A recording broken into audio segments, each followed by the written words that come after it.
Mr. Powers are present. If y'all would kind of bring the board up to, on what's going on with that. Due to some unusual weather conditions over the past few months, and in the effort to deter any more delay, we've spoken with the owner's son, who we've dealt with in the past about the land purchase, and they offered to do a land swap so that we could expedite and stay on our calendar schedule for the tower site on the east side. Mr. Parker, you got any? I'd recommend that the board offer to make that swap. We think that the owners have been extremely generous and helpful to the county in trying to resolve our problems, and we'd like to see more. Okay. Do I have a motion on the floor?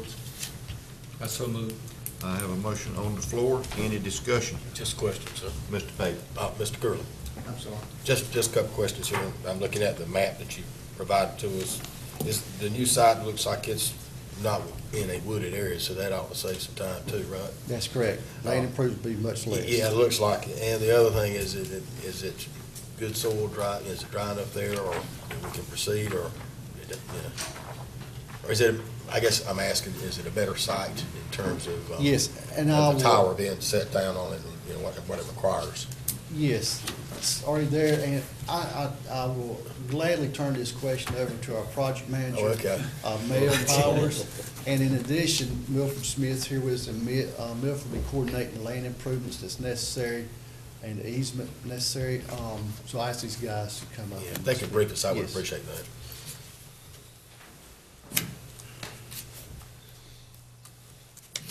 Ask me again, please, sir. Well, tell me about the site itself, and, in terms of, what improvements will have to take place to be able to go and go ahead and start putting this tower up, because I know the weather's put us behind, and the sooner we can move forward this, the better. Yes, and when you look at it, you were exactly right. The first property that we acquired is a wooded acre. When engineers come down to develop this property, it was looked really like it was going to delay the project, and we don't want any delays. When we met with the family of the owner of that tract, we saw several different areas. The area that we finally chose on the west side is cleared. It's already developed. It is closer to the road, so road improvements for the easement is just about half of what the original existing site was. The only thing we had to do was they had planted a little bit of tobacco. They moved the tobacco, got new plants, and moved them somewhere else. So the property is already well developed. Our engineers have already been out. They've already looked at it, and they are satisfied with that site, that we can move on and put ourselves back on the schedule that we originally had. I guess we ought to thank the folks that sold us the property and switching it out, because it does look like a much better site to begin with to me. Yes, sir. That was just my opinion of it, and I just wanted you to brief us. I appreciate that. Thanks so much. Mr. Chairman, Mr. Doherty? follow-up question. I see that's off of the road, off of Hood Swamp Road, is that correct? Yes, sir. And you're getting an easement to that property, Yes, sir. so that's going to be included as well. Yes, sir. It'll be a 30-foot easement going back to the property. All right, and so this wooded tract was an acre, and we're exchanging that for a cleared half acre, is that about right? 100 by 100 lot. 100 by 100. About a quarter of an acre. Yes, sir. Which is adequate size to. It's adequate size, and the development costs are gonna be considerably lower. Sure. So that's why it's advantageous to us to do that. Okay, thank you, Mr. Chairman. Any other questions? Milford, you got any comments you want to make on it? Okay. All right, I have a motion on the floor. No other discussion. All in favor of the land swap for the east tower site, show a sign of right hand. Motion carries unanimous. Thank you, gentlemen.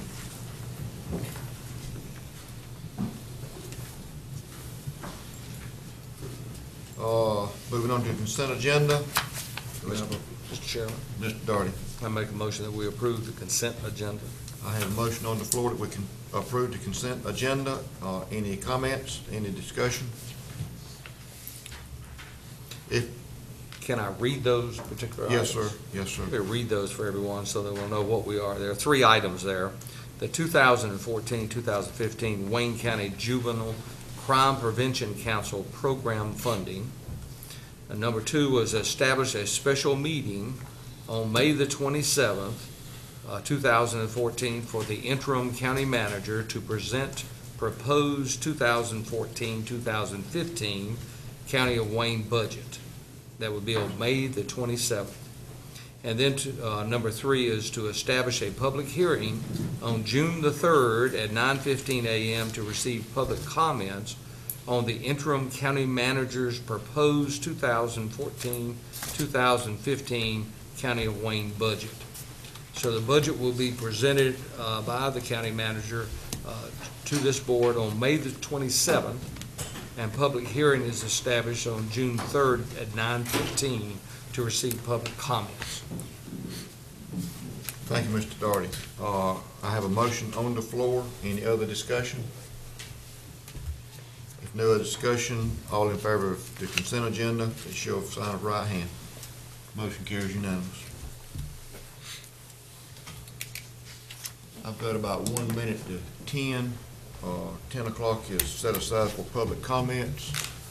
Let's take about a 2-minute break, and we'll come back and have our public comments, then we'll move on to the agenda.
Go in session before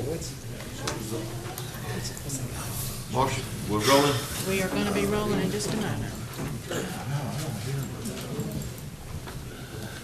You want 4 minutes?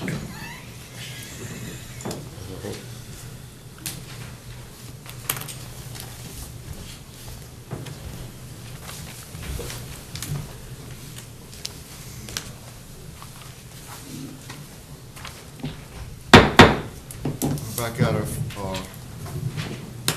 recess from our break. Next item of business. Mr. Doherty, did you have something? No, I want us to go right on into Okay, to public comments. Public comment session, it's about 10 past 10. Does anyone have any public comments? You are allowed 4 minutes. Yes, sir.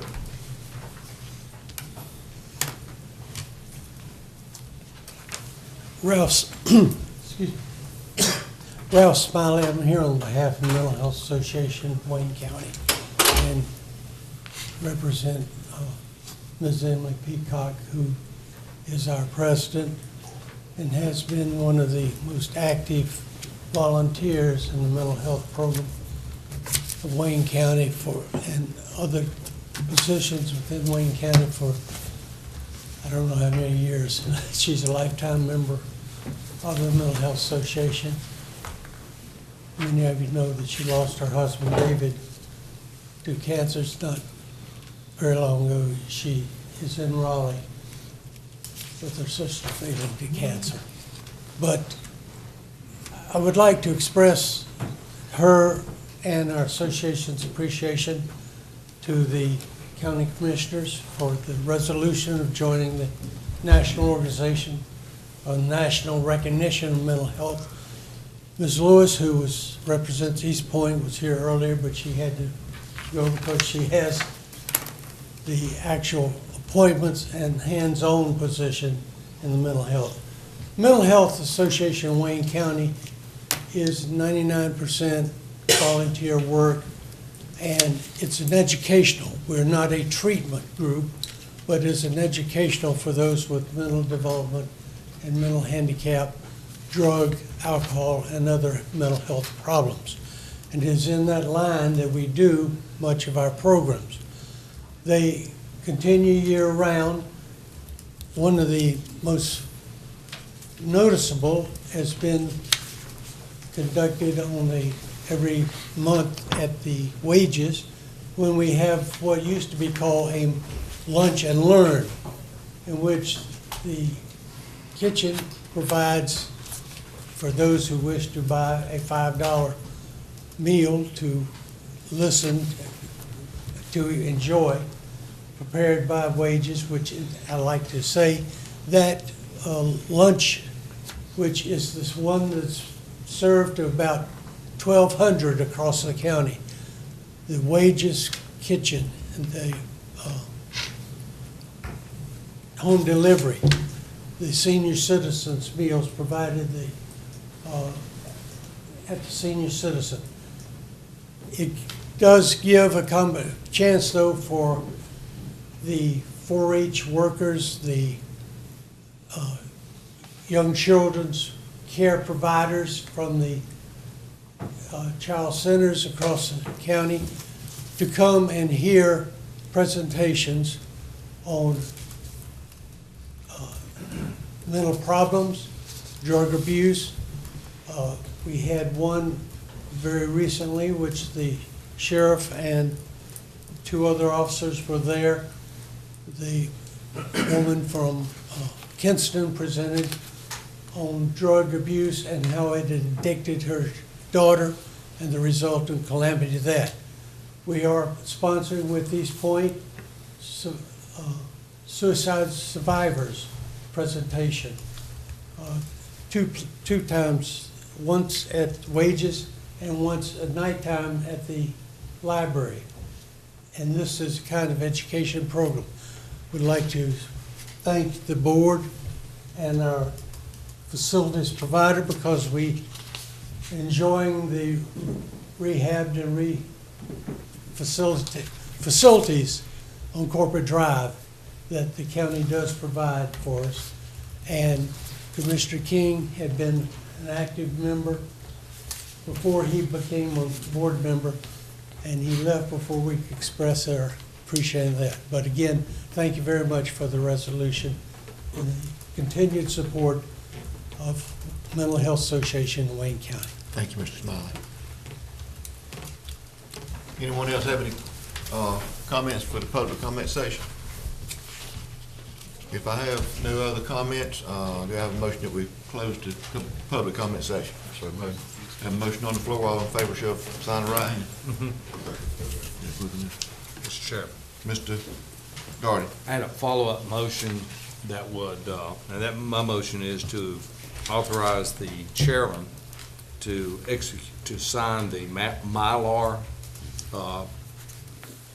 page for the transfer of the property that we had earlier voted on for the tower site. Yes, sir. Is that in form of a motion? Yes. I have a motion on the floor. Any discussion? If no discussion, all in favor of the motion, show of sign of right hand. Motion carries unanimously.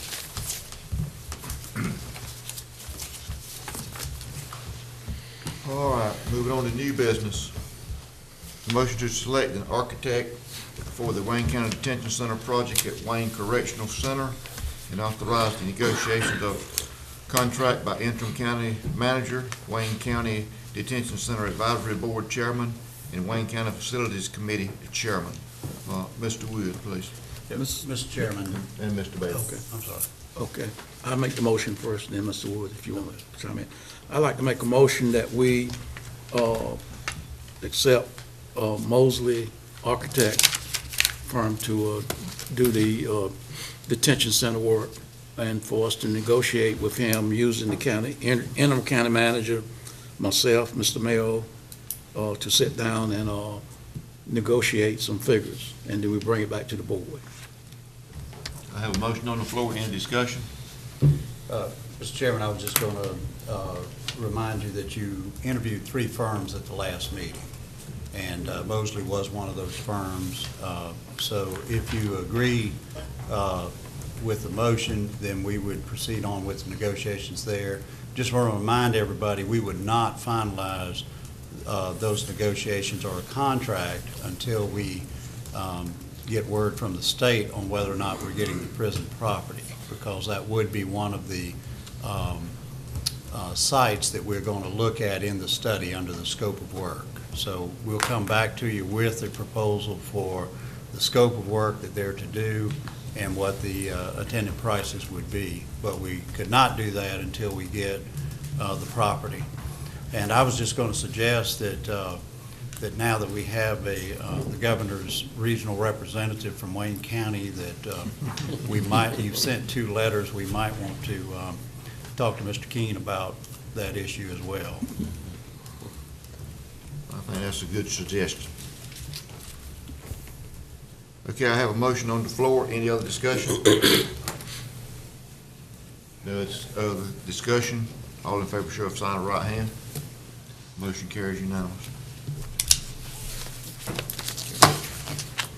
Motion to award bid for county office building roofing project to Curtis Construction Company in the amount of $421,592. I think Milford and Ms. Noel Wood will. Do I have a motion on the floor? I so moved. I have a motion on the floor. Now, y'all brief us. Good morning. We sent out requests for bids on March 19th to 18 roofing firms. We received 7 bids that ranged from $560,000 to our lowest bid, which was $421,592. We are requesting approval to accept an award to Curtis Construction Company, and they are our lowest responsible bidder. And we do have money budgeted for this project. And if you have any questions, it's for the COB building. And if you have any questions as far as the logistics of the roof, I give you Milford. Mr. Chairman. Good morning. Yeah, I'd be glad to answer any questions you might have. Any questions for Noel or Milford? Yes, Mr. Chairman. Mr. Mayor. The Curtis, we've done business with them before, haven't we? They put the roof on our jail. Okay, I was thinking they did. Okay. They also did our sheriff annex. Okay, all right. Thank you. Mr. Chairman, what's the timeframe getting started and all that kind of thing? That's to be worked out in the contract. Okay. Any idea about the length of the job, just as a guess? I'm gonna say it's gonna take them 3.5 to 4 months. Okay. I know there's folks over there at that building have been asking for this for a long time, and they remind me every time I go to a meeting over there. Well, So I'm glad to see it's happening. From a logistics standpoint, this is gonna be real challenging because just this morning, we're starting the elevator project. So putting a roof on at the same time is gonna be some juggling involved with one particular roof, but we can work it out. And the bid came off a little bit higher than we anticipated, but that was job market conditions. The construction industry is improving, and also the length of time involved. But like Noel said, we have plenty of budget money to cover it. So we just ask for permission to move forward with it. Any other questions for Noel or Milford? Mr. Chairman. Mr. Daugherty. Did I understand you say this was already in this year's budget? Yes, sir. So if that's not completed in this fiscal year, it's just transferred over? We'll encumber the money in a purchase order, and we will pay them in installments as they complete. And if it's carried over into next year, it'll just, the PO will carry over. All right, then the last question I have is, you were saying that the bids came in a little higher than you anticipated. And what we had hoped. How much higher than what you had hoped? 71,000. That is substantially higher. Yes. But there was almost a year lapse time. And of course, we all know a year and a half ago, the construction industry in general was down. Work was going really cheap. I'm sorry, I said it was my last, but I do have one more. In the process of bidding, you know, for my information, maybe for the public, if you put out a bid and you're not comfortable with the bid, do you have the option just to cancel the bid and rebid it, or? You do Yes. have that option, but with the spread that we had, we had 7 different vendors come to the table, and we had a really good pre-bid conference, and we just feel like with all the close proximity and pricing that we needed to, the bid was viable. Well, there's a tremendous difference there of 560 to 421. I Right, mean, but your 3 bottom ones are pretty Yeah. close. yeah. Okay, thank you. And there again, Mr. Daughtry, if you're, got a lot of work in your company, but you're gonna put a bid in it anyway, you don't get a very cheap bid. If you get the bid, you're gonna make a lot of money, and that's what we saw. Okay. Mr. Chairman, Mr. Mayor, what you're saying is the market dictates pricing. Yeah, you can say it more eloquently than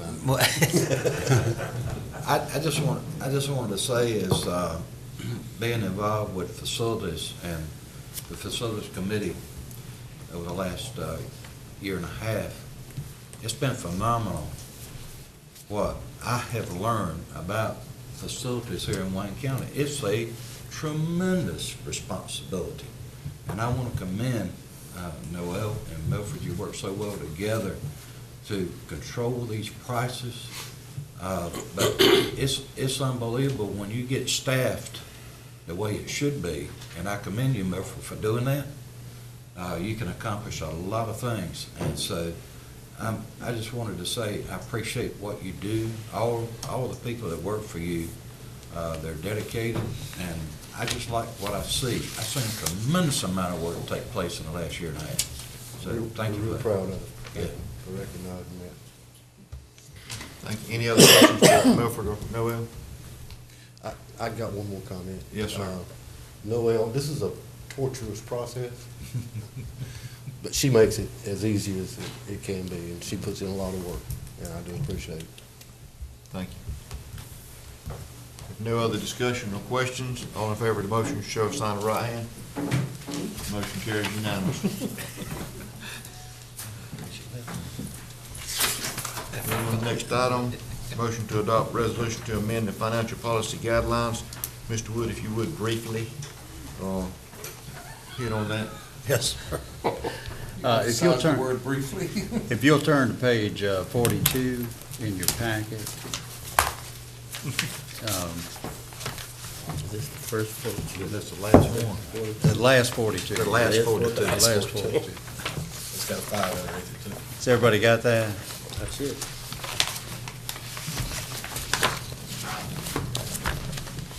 Like that close to the back. We're basically readopting all of your financial policies, and that's the easiest way to do it. But the only one that's actually being changed is number 2, paragraph number 2, where it says the county board may from time to time designate for capital projects any undesignated fund balance monies that are in excess of the 14% target described above. And what you've done in the, these are on reserve policies, and what you've done above is the county will strive to maintain a targeted unassigned fund balance as defined by the Governmental Accounting Standards Board at the close of each fiscal year equal to 14% of general fund expenditures. So you have had a target of 14% of your expenditures in reserve. And so what the second paragraph is doing is saying that any monies above that, that you may from time to time through a resolution set some of that money aside for some capital purpose. And so that's what we wanted to have Davenport change on that. And so it's good policy to go ahead and do that at times. You don't want to put it into a reserve fund, because if you ever put it into a reserve fund, you're locked in to use it for that. But if you assign it within the general fund as restricted or reserved, you can make a change in that from time to time. But it really is an indication of your policy that you want to set some money aside for that specific purpose. So that's the reason for changing this policy. Thank you, Mr. Wood. Do I have a motion on the floor? So moved, Mr. Chairman. I have a motion on the floor. Any discussion? Mr. Chairman, Mr. Mayor. I have just one question. So that's not the way it is now, as far as our policy? Well, you do have some money set aside in other things now, but they're actually set up as separate funds, subsidiary funds of the general fund. And so you have some earmarking there, but this would allow the earmarking while keeping it in the general fund. Okay, all right, thank you. No other discussion, all in favor, show, Mr. Darty. Our current policy is, though, at 14%, is it not? Yes. Yes. Okay. Yeah, the 14% is not changing. Okay, so that's staying the same. That's staying the same. It's just designating it. It's saying, a little different. well, it's saying anything above that you may choose to set some of that aside to reserve or restrict it for a particular capital project. All right, and if I could inquire in regards to, how does the 14% compare with other counties? Is that, The statewide average is somewhat, for counties our size, is somewhere around 25%, which I have frankly always thought was excessive. Just to give you an example, in Lincoln County, our policy was 15%. So I happen to agree very much with the policy that you have. I've always thought that 25% was excessive. To me, there's two reasons for fund balance. One is for adequate cash flow in the months where you don't get your money in. For instance, in county government, as y'all know, property taxes really aren't due till the end of December. I mean, the bill says September, but they really aren't overdue till January 6th. So most people wait till December. Well, that's 6 months into your fiscal year. So fortunately, it's like sales taxes and some other things we receive on a monthly basis. So that helps the cash flow standpoint. But if at 14% you're fine with cash flow, and you are, and we were in my previous county, I think it's excessive to have, you can have too much, is what I'm saying. And so, but a lot of counties do that because they are setting money aside for some capital projects. So if you're doing that, then it's not excessive. And so we're recommending that you earmark some of that now. well, and we do in fact have a good number of capital improvements that we are just about to That we're tackle. facing, that's right. You've got the Ag Center you're looking at, you've got the jail you're looking at, we've got to do something with the Will Sullivan Building, we know we're facing that. And so you do have a number of things that we're looking at. And so it has been prudent to set that money aside. And so all we're doing now is trying to earmark a little bit of it going forward. Thank you. Mr. Pate. And just to be clear, if you did run into a cash flow problem, this doesn't restrict it where you can't move it back over if you That's needed to. correct, which is why I'm recommending you do it this way. And that's an excellent point, Commissioner. Thank you. Thank you. Any other discussion? No other discussion, all in favor, show of sign of the right hand. Motion carries unanimous. And Mr. Chairman, I think I've just given you the explanation for why I'm recommending the other one. Yes, action item though, so let me read it. Okay. Number 7, motion to adopt resolution committing $5 million of general fund balance for construction, renovation, and additional detention center space. Mr. Wood. It's, because we are facing that, we think we should set some money aside. Of course, we'll go ahead and start, hopefully with the studies on the, exactly where we want to go, which is our best move as far as which property, and then start with the architectural design process once we make that determination. So that's the reason I'd like you to go ahead and set some money aside for it. Mr. Chairman, I'll make the motion that we set aside $5 million of general fund balance for construction and renovation of the, and addition of a detention center space. Have a motion on the floor. Any other discussion?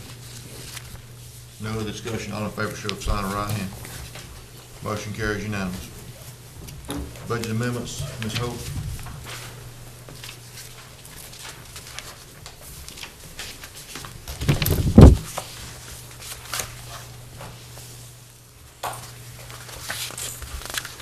Good morning. We have quite a number of budget amendments today. I see you have. We'll begin with number 331, 4H 21st Century.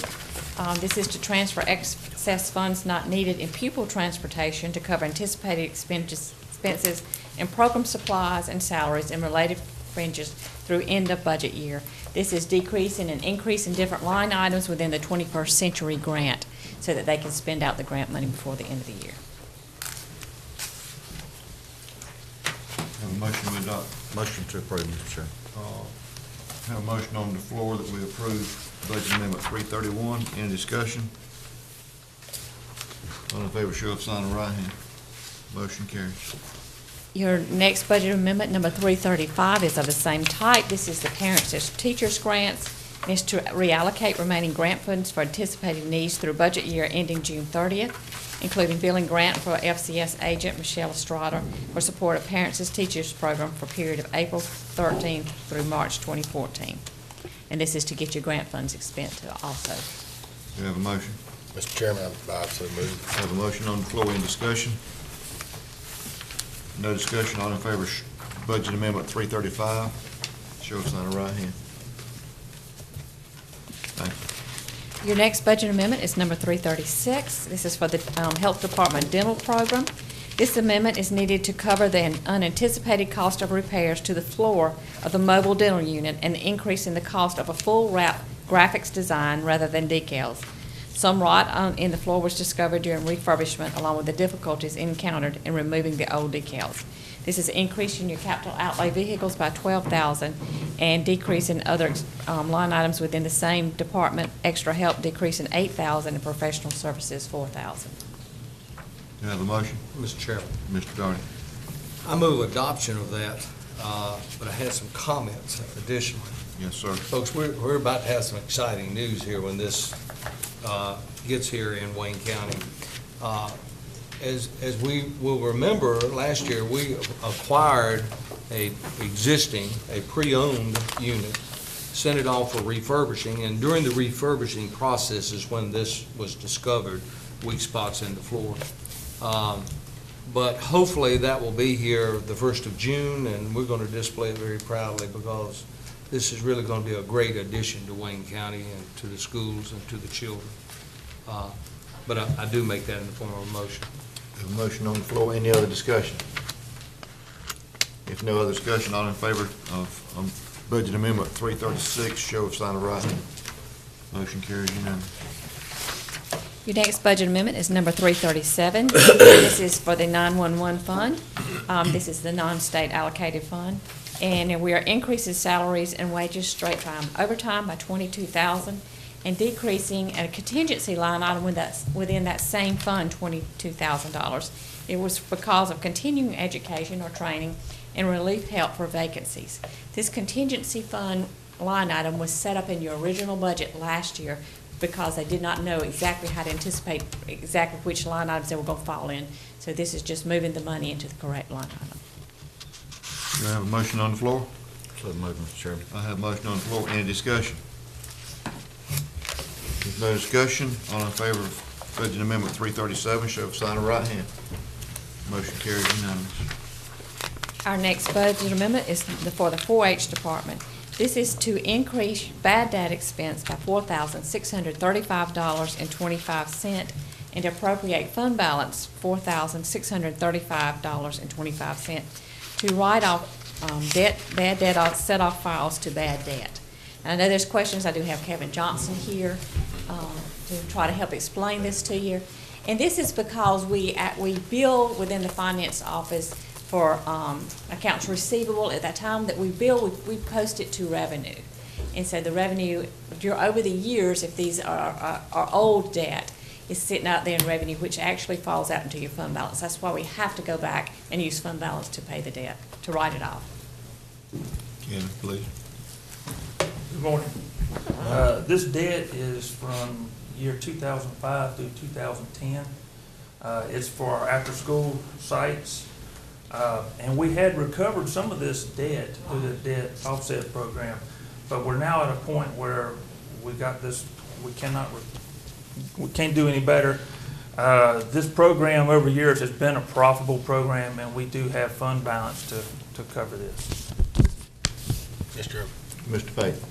So what it is, you get expected revenues that you just didn't get, is that what this is? And this is Yes. sort of an accounting procedure to get it off the books? Yes, sir. And I can also tell you, this is old debt. We also have policies in place now that this is not happening.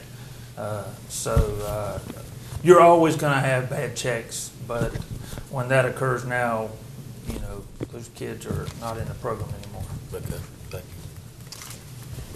Do I have a motion on the floor? So Do I have a motion? So moved. Have a motion on the floor. Any other discussion? All in favor of Budget Amendment 342, show of sign of right hand. Motion carries unanimous. Your next budget amendment is number 343. It's for the immunization program in the Health Department. It's to decrease immunization revenue, which is a state grant revenue, $15,428, and increase fund balance within the Health Department by the same. This amendment is needed to reflect the reduction in funding from the North Carolina Division of Public Health Immunization Branch.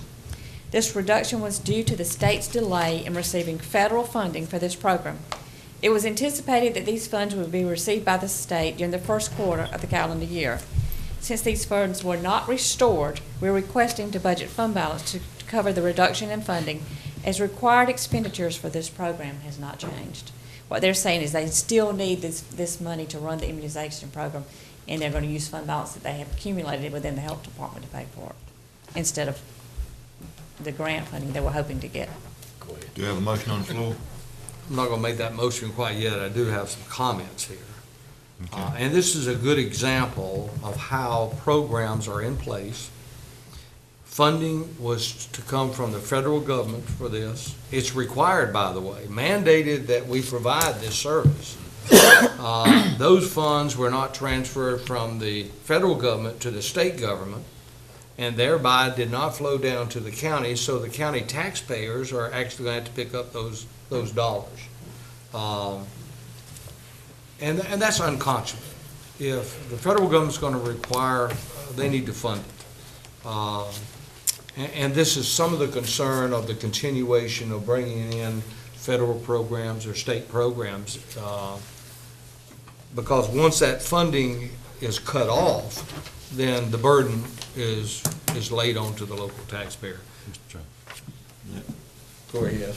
I want to, were you finished? No, I was finished, yeah. Okay.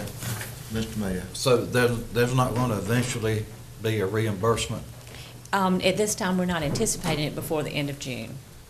Okay, but there is a possibility. There's always a possibility, but I did talk to Ken Stern with the Health Department, and he said he felt like at this time, since they had not been restored yet, that they would not be. Wow, okay. You did say this.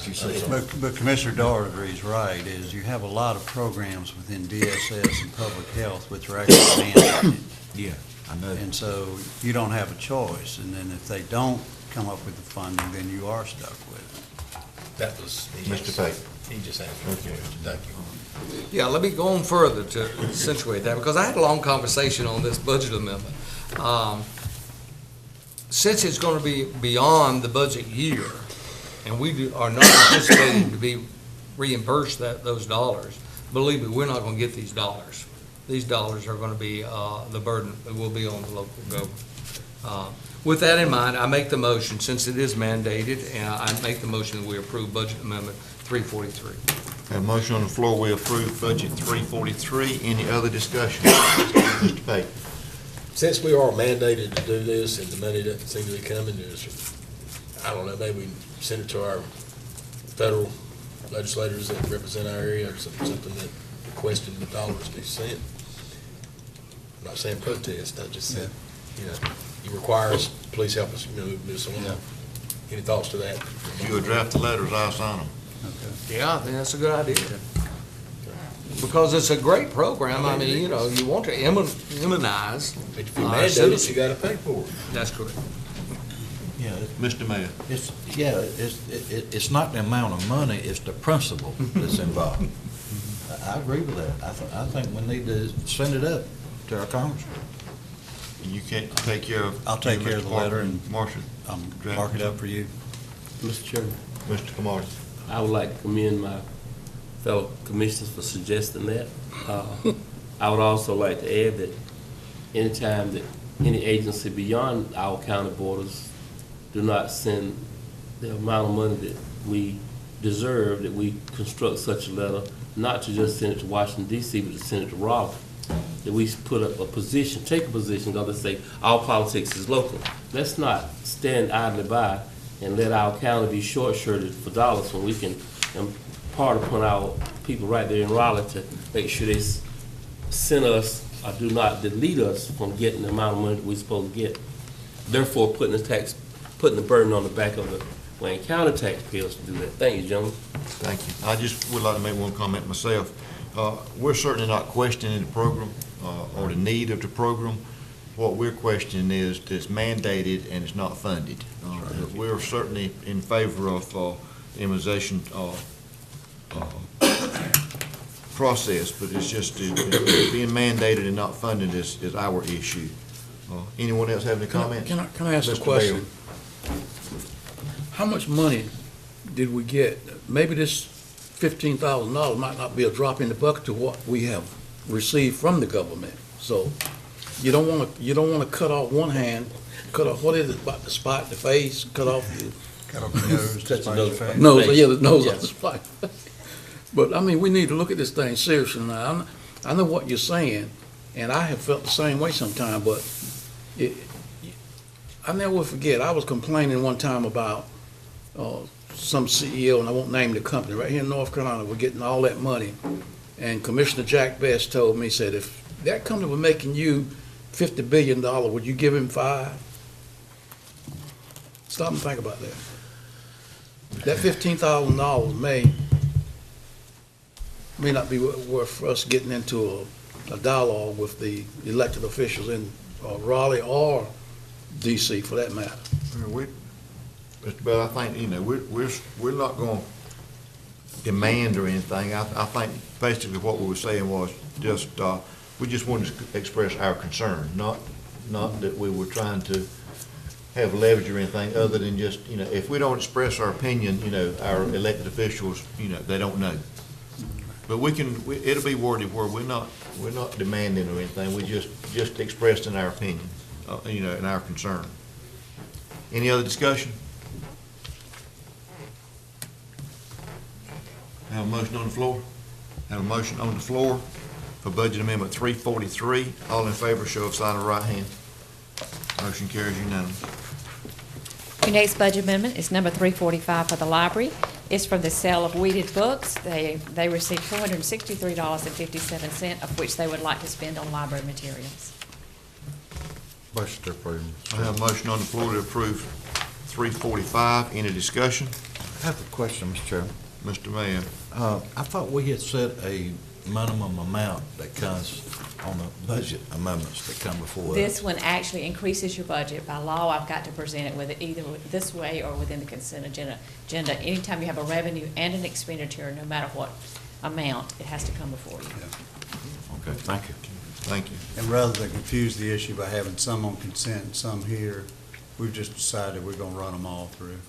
If they have to go to you, we're just gonna run them all through. Okay. We are doing the one where those you've authorized me to sign, those are not coming to you. Right. Okay, thank you. Mr. Chairman, and I agree with that, but I would have asked the question, what are you selling here? So it's in the right place. Any other discussion? I have a motion on the floor that we approve Budget Amendment 345. All in favor, show of sign of right hand. Motion carries unanimously. Your next budget amendment is number 347. This is increasing funds anticipated from the Wayne County Public Library Foundation for $13,700, and to increase the cost of the storage building at Steele Memorial by $500, and increase the Marion Hargrove Collection Cabinet by $13,200.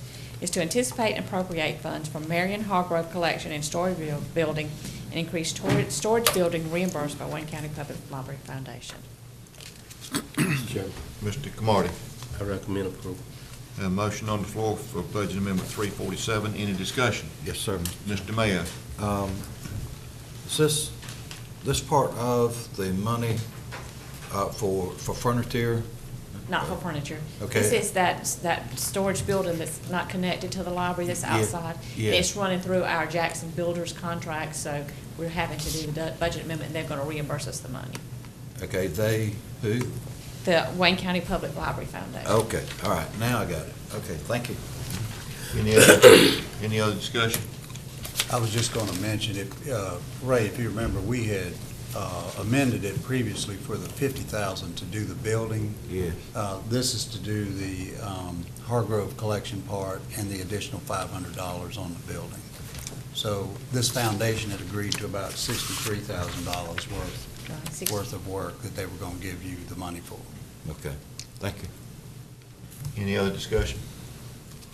Have a motion on the floor, 347. All in favor, show of sign of right hand. Mr. Bell? Motion carries unanimous. Your next budget amendment is number 350. This is a budget amendment that the state has actually given us more money.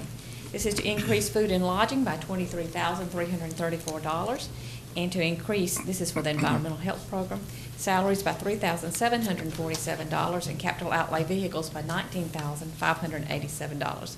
This revision is to budget additional funds awarded by North Carolina Department of Health and Human Services, Division of Public Health, Environmental Health sections. These food and lodging funds are awarded based on Wayne County completing 100% of required inspections.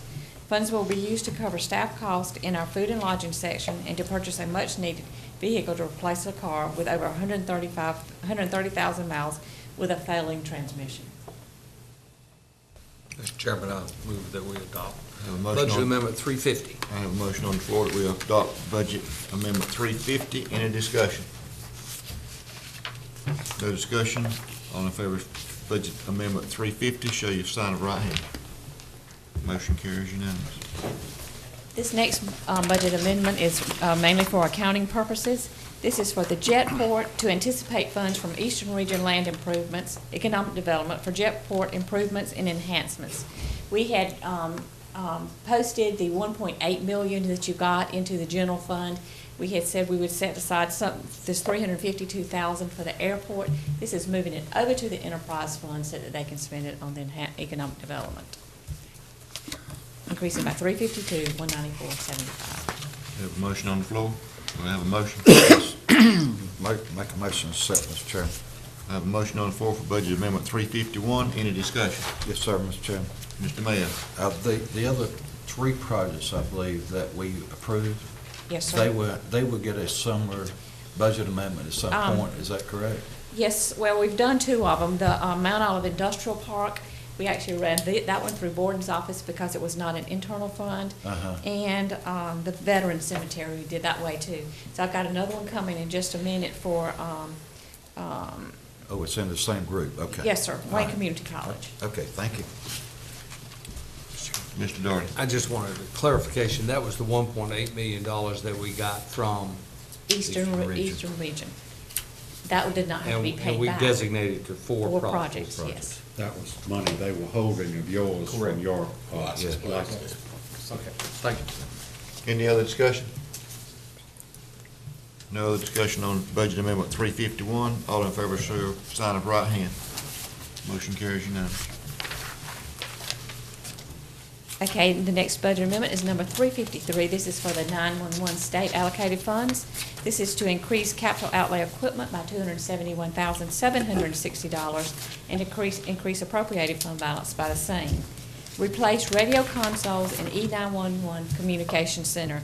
This is an eligible expenditure out of 911 state restricted funds, and we say thank you. They let us use this money for the radios. This is that fund where we're trying to, we've got a fund balance that we keep trying to get, approval on projects that they will let us spend the fund balance on. Mr. Chairman, I make a quick motion that we accept it before they take it back. I have a motion on the floor for budget amendment 353. Any discussion? Mr. Darty? I've got a question here. Mr. Gurley, maybe you can answer that for me. Is it my understanding we're allocating this now because we are saving monies by doing it while we're enhancing the communication system? That is correct. While we're doing the upgrade enhancements to our current system we're building out now, that will save us money in the future. And also, it just, the timing was right because, you know, these funds have been asked for previously, and they wouldn't let us have it. But it just, the timing was right while we're doing the enhancing on the radio system, and, you know, like Pam says, you know, the funds is there, they just won't let us spend them. But And they're restricted. and I do want to thank Joe and his staff, and especially Mel, because they've handled them pretty good about getting this money, so, thank y'all. Sorry for the delay there, Commissioner. I have a motion on the floor. Any other discussion? All in favor of Budget Amendment 353, show of sign of right hand. Motion carries unanimous. Budget Amendment number 354 is the Wayne County Sheriff's Office. This is the controlled substance money. They have collected $2,274.48. It's to anticipate the revenues and appropriate the expenditures. Have a motion on the floor? Or a motion? So moved, Mr. Chairman. I'm Your gonna take next- Mr. Marty's. Okay. Okay, motion on the floor for Mr. Marty. Any discussion on 354? If no discussion, all in favor, show of sign of right hand. Motion carries unanimous. The next budget amendment, number 355, is similar in nature. It is increasing for seized property collections of $1,575 and appropriating the same. Do I have a motion? So moved. Have a motion on the floor for Budget Amendment 355. Any discussion? If no discussion, all in favor of Budget 355, show sign of right hand. Motion carries unanimous. Your next budget amendment, number 356, is one that we were speaking of earlier. This is the Wayne Community College portion of the $1.8 million. Is to get it into their fund. It's $643,600. Make a motion to approve, Mr. I have a motion on the floor. Any discussion? Mr. Chairman. Mr. Mayor. I just wanted to reiterate for the public, is that this 1.8 million that we received from the Eastern Region was actually our money, and it's from the sale of license plates for the Eastern Region funding from back in 1996, and that this is not borrowed money. I want to make that clear, is that this is what, if you ever heard of free money, well, you know, it is the taxpayer's money, but the key is that we don't owe it back. This 1.8 million, I think I may have mentioned it, I was at the Eastern Region meeting, and I was endowed with the responsibility of bringing that check in my vehicle back. And the only thing I want to do is get it in Ms. Pam Holt's office. But the key is that it's a tremendous help to our total county as far as our growth moving forward. Thank you, Mr. Chairman. Any other discussion? Just another, Mr. Payton. I mean, this is really an investment in our workforce, and it's critical to our future. And I'm just glad it turned out the way it did. And he really wanted to take it on to some island down in the Caribbean. We appreciate you bringing it home. That's really great. Any other comments? I have a motion on the floor for Budget Amendment 356. All in favor, show of sign of right hand. Motion carries unanimous. Number 377 is a budget amendment for EMS. It's to increase salaries by $97,000, to decrease training by $65,285, and to decrease the overtime line item by $31,715. And like I said, this is one of the departments that we had a hard time knowing exactly how much to budget because we didn't have a full year history. So this is we're anticipating it taking this to get us through the end of June. Do I have a motion? So moved. I have a motion on the floor. Any discussion? Mr. Darty. You know, I'll have some questions on that. I'd be Mr. disappointed Gurley. if you didn't.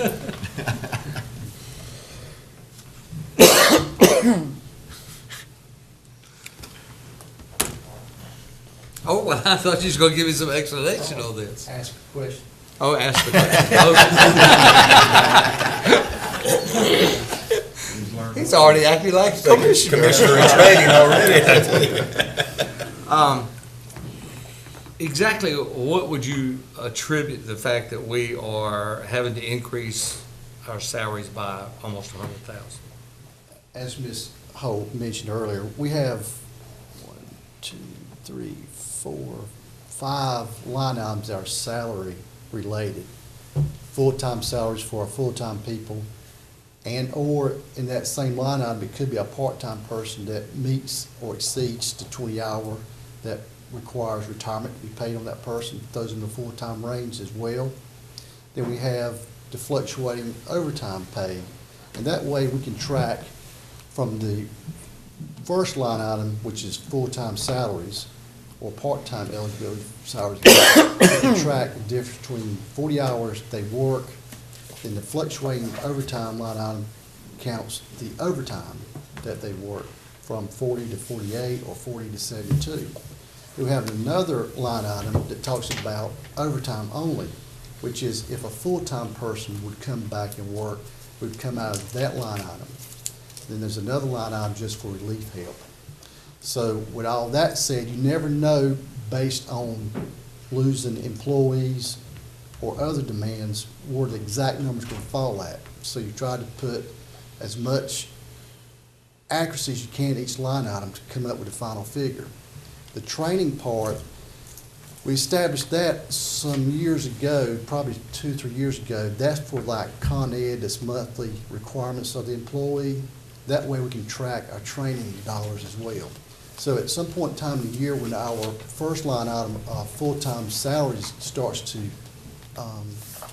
decrease to the point of not meeting payroll, we'll do an adjustment from training up to the main line item for salaries.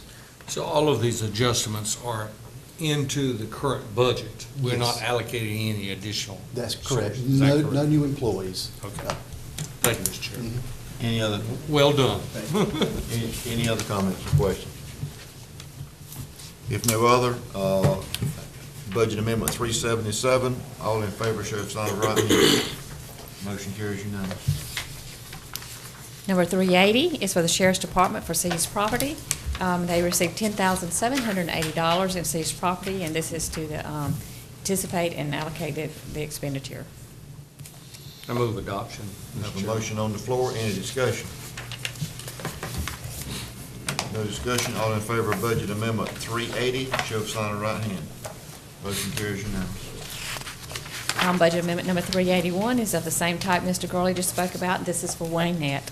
Is to increase salaries and wages by $3,800, increase retirement contribution by $10,000, reduce fluctuating overtime by $10,000, and reduce straight time overtime by $3,800. And this is to get us through with, this is the anticipations and estimations we have made on their payroll through the end of June. Mr. Chairman, I move adoption. I have a motion on the floor for budget amendment 381. Any discussion? No discussion, all in favor of budget amendment 381, show sign of right hand. Motion carries unanimous. You can tell we're getting near the end of the year. Is that all your budget amendments? Yes, sir. Number 9, presentation of County of Wayne financial report as of March 31st, 2014.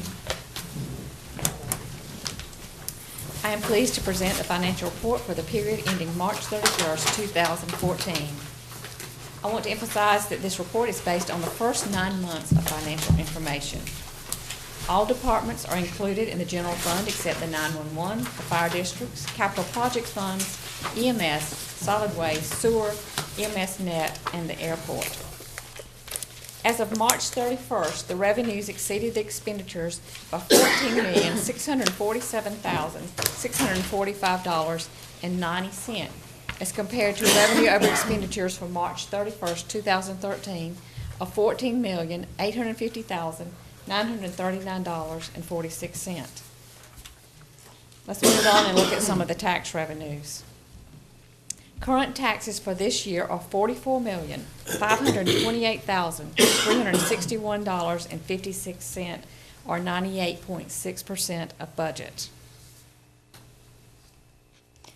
We have collected $1,002,708.62 of delinquent taxes. We have collected 82.06% of budgeted vehicle taxes, or $4,579,423.49. The budgeted amount is higher this fiscal year than the previous fiscal year because 4 months from the previous fiscal year plus 12 months for this fiscal year will be collected in 13-14, and that is because we moved to the new tax and tag, and we had an overlay of the two systems for 4 months. This will only happen in 13-14. So you'll see the revenues pop up in 13-14. You will see them decrease back again in 14-15 for your vehicle taxes. So it was a one-shot deal. Delinquent vehicle taxes are $742,967.14. The next revenues are the local sales tax revenues for Wayne County. Currently, we have 3 sales tax revenues. Articles, Article 39, a 1% sales tax, Article 40, the half cent, Article 42, the half cent. We have collected about 74.98% of the budget for all the articles combined as of March 31st. Collection for July through March this year totals $12,266,192.42 compared to $12,062,350.62 for the same period the prior year, an increase of $203,839.80. Mr. Chairman, can I ask questions as we're going through here? Yes, sir. Why would there be a difference in percentage of collections on the different sales taxes? It depends on, the collection methods. And Article 42 actually, Article 40 always brings us in a little more. Article 40 is based on a county's population in relation to the state population total, and it's based on the per capita basis. So there's, it doesn't come in, you would think it would, but it doesn't. And it depends on whether the food is taxed or not taxed and all that kind of stuff. So it never comes in the same. I know, I think the same thing just like you, but it doesn't work that way. They use a different distribution formula is what she's Right. saying on each one, so they're not identical. And that's why. And what would be the reason why you would have a different distribution formula? Politics. Because ultimately, when they give you a local option sales tax, everybody's clamoring for a piece of it. There are 2 of these. One, you have to give 30% of the sales tax you have to reserve for school capital construction. Right. Another one you have to reserve 60% of. Right. And so when they put one in, they always have all of these. You always have a battle over how it's distributed. You have a battle between the county and municipalities of how you're going to distribute it. You're going to distribute it on a per capita basis, you're going to distribute it on assessed value, all of those kinds of decisions. So nothing's easy. So when they do one of these, they're always subject to the political will at the time about who gets what. It's a very complicated formula. Okay, and one other thing, going forward, I'm wondering if you might be able to give us a percentage of budget, whether or not it's up or down. Example. Let's go back up to the top here on total revenues. And you have that at 78% percentage of budget. The way I'm calculating, that's actually about 3% over what the budget would be, because through the end of March would be 75%. Am I correct? So if you could just have another column there showing that basically we're up 3%, and as far as the expenditures would be down approximately 7% over budget, Okay. or under budget in that case. Right. I think it'd give a little bit better idea of where we're at this point in time. Okay, I can sure do that. Great. Thank you, Mr. Chairman. Mr. Chairman. Thank you. Mr. Kamara. Just what I'd like for you to back up to the vehicle tax a moment.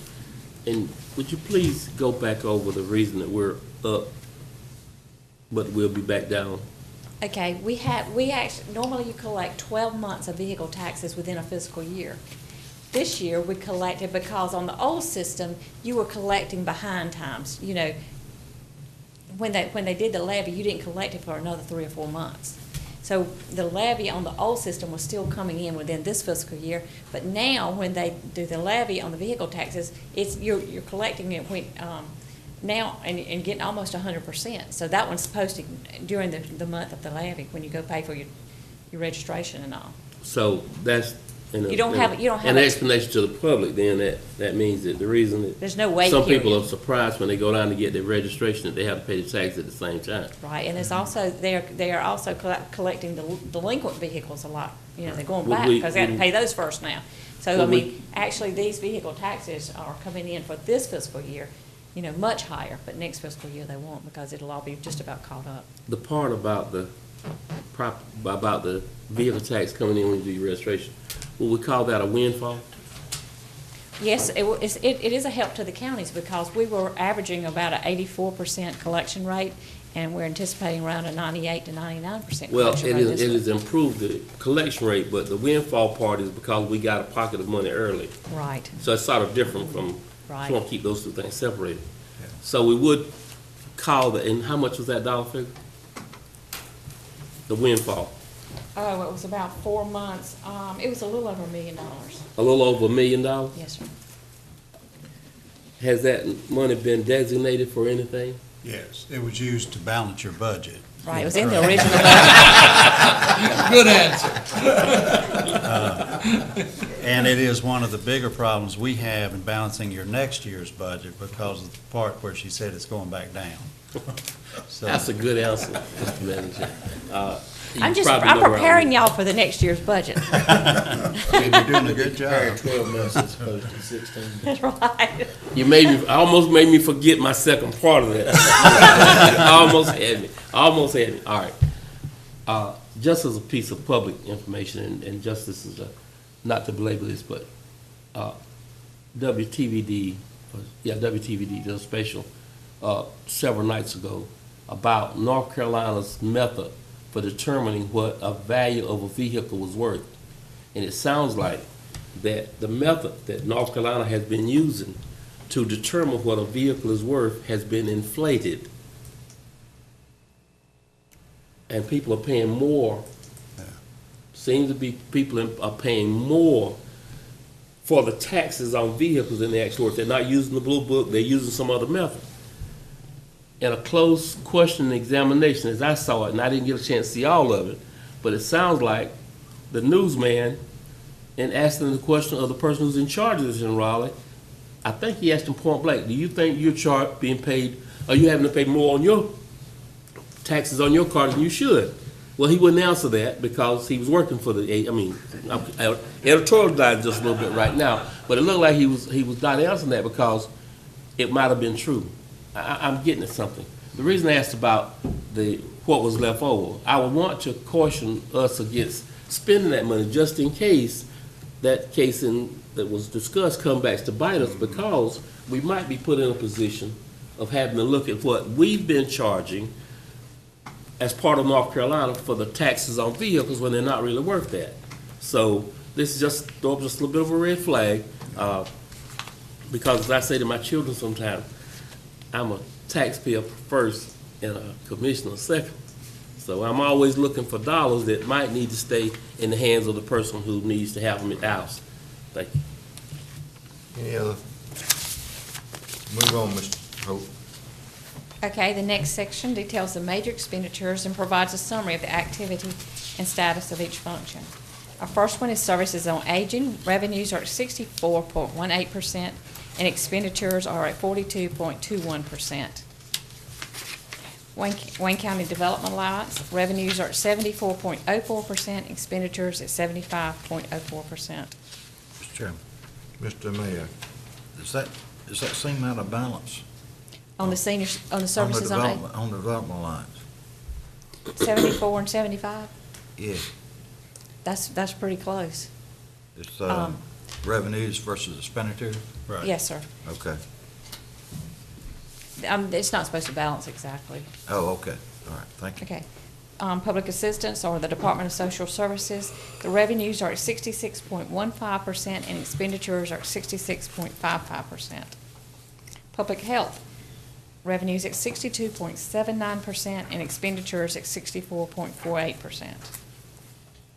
Revaluation fund, revenues are $115,667 and expenditures are at $26,000. The reason this is off is because this is a reserve fund that mandatory funds are transferred as required by the statutes to fund the estimated cost at the time of reappraisal. So that is the dollars that you're required to put in there annually. We move them in, we don't move them in on a 1/12 basis, and that's the total expenditures that we've had for the year. Mr. Chairman. Mr. Darling. I need to go back up to public assistance and public health. Both of those are falling, lagging below the 75%. Yes, sir. Level there. Is that because we're just That's not getting un- reimbursed? Yeah, it's not unusual. You budget for a full year, but it really comes back to the utilization. That's correct. And as y'all know, a lot of those programs are entitlement programs, so a lot of it just depends on who comes in, who qualifies for what, is eligible for what services. So it's not unusual during the year to get this. But you'll notice that the revenues also track, because a lot of those, and I know that one of y'all's on the DSS board and the other's on the health board, y'all know this, is those reimbursements don't come in unless the service is utilized. And so that's why you'll see a corresponding decrease in the revenues as well. But it's really driven by the amount of utilization of the services.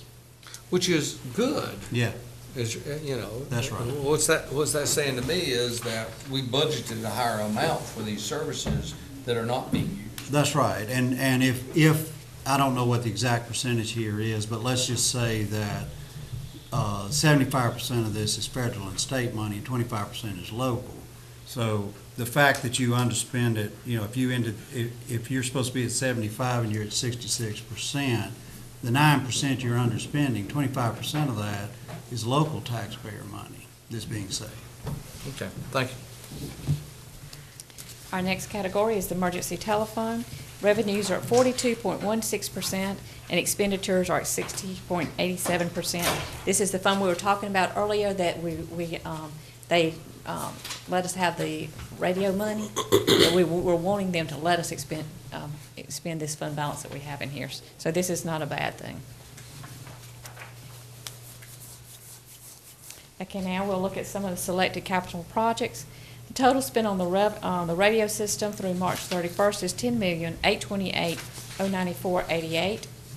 And the total spent on Steel Memorial Library is $1,722,225.36. EMS revenues are $4,144,529.85. Expenditures are $4,192,321.60. Solid waste revenues are $3,332,735.01, and expenditures are $2,394,615.77. Sewer revenues are at 35.54%, expenditures are at 67.44%. And you know, that's because we have some I&I issues. Mr. Wood, you want to comment on? Yes, sir. Progress on We that? on the I&I, Milford has been working on that, and we're doing the smoke testing. We've already identified several large problems, and at least one of those major problems has already been corrected. But we're proceeding on with it. Our plan is, and the way we're budgeting for next year is, we feel like we can have most, if not all, of the major problems corrected, hopefully by the end of December. And if we do that, so in next year's budget, we'll have to budget for this I&I problem at the rate it is now, would be the conservative way to budget it. But for the last half of the year, it should be cut back to a more normal rate of I&I. You'll never do away with it totally, but somewhere around 10 to 15% is fairly normal. And so what we have done is taken, when I say 10 or 15%, let me back up and explain that. We, of course, you bill people on sewer based on their water readings. And so normally, if you had an I&I problem, you would probably add about 10 or 15%. But remember, not everything that is used on the water side is flushed or gets into the sewer system. So there actually should be some reduction there, then some I&I, but roughly adding about 10% to your water billings would be kind of normal. And so we took that and used that as, this would be, if we were normal, this would be about where it would be. Well, where we're at is, it's about according to our calculations, about a $210,000 problem annually. So when we cut that back on next year's budget, we think we can cut back about 105,000 of it. So the following year, you should save the other 105,000. So that's kind of the impact financially right now. That's why you see this thing right here is about $110,000 off right now. I mean, $210,000 off now. So it is the I&I problem that's driving this. Mr. Doherty. But the more glaring thing on my, looking at those numbers, is that the revenues should be at 75% and they're at 35%. So we've only received 35% of what we should have. Well, in other words, I'm kind of wondering whether or not we need to look at our rates that we're charging because the revenues are just not matching up. Yeah. And we appropriated, I don't have the number in front of me right now, but we did appropriate fund balance in the original budget. You know, the revenues plus appropriated fund balance to make up the expenditures, so that is part of it. So what that means, Joe, is that a large part of that 646,000 may in fact be fund balance appropriated, and you don't actually receive that, so it doesn't show up here. So that I can understand, and we don't maybe stumble on this going forward, we did not charge enough in fees for sewage usage fees, rates, in order to sustain the program, and so we appropriated fund balance to subsidize that. So rather than subsidizing the rates, I think we need to adjust those rates.